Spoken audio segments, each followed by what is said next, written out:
नवाब मलिकांची मिलिंद नार्वेकरांसोबत सहज आणि अनौपचारिक चर्चा। चर्चेदरम्यान आलेल्या राहुल नार्वेकरांनीही केली विचारपूस आणि हाय हॅलो।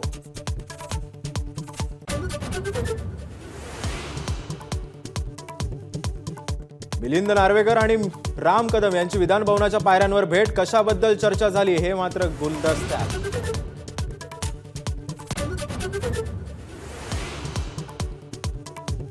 जयंतरावांना त्यांची इच्छा असेल तिकडे घेऊन जायला तयार। अजित पवारांनी घेतली आज जयंतरावांची फिरकी।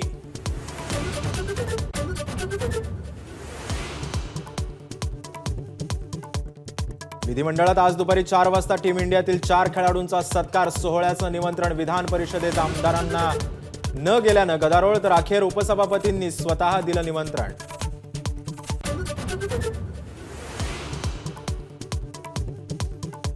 संभाजीनगरमधील भाजपचे नगरसेवक पदाधिकारी ठाकरे गटात प्रवेश करणार। माझाच्या बातमीनंतर भाजपमध्ये खळबळ। दानवे आणि सावेंकडून पक्ष न सोडण्याची विनवणी।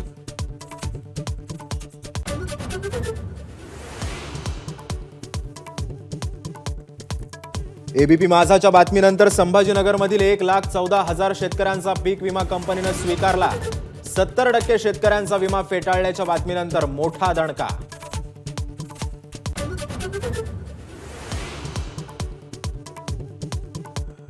अतिवृष्टीग्रस्तांचे पैसे महसूल अधिकारी कर्मचाऱ्यांनीच लाटल्याचं उघड। एबीपी माझाच्या बातमीची विरोधी पक्षांकडून दखल, तर विधानसभेत मुद्दा उपस्थित करणार।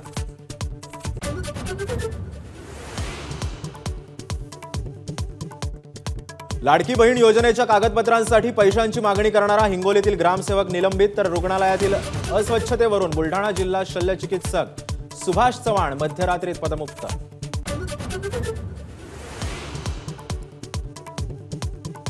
$288 उभे करायचे की 288 पाडायचे हे 13 जुलैनंतर ठरवणार। मनोज जरांगेंचं वक्तव्य, तर मराठा आरक्षणासाठी उद्यापासून शांतता जनजागृती रॅली। शंभूराज देसाई न्याय देतील, जरांगेंना विश्वास।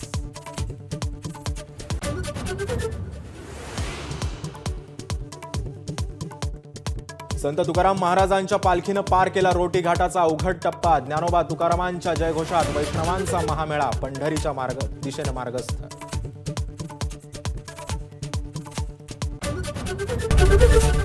एबीपी माझा, उघडा डोळे बघा नीट।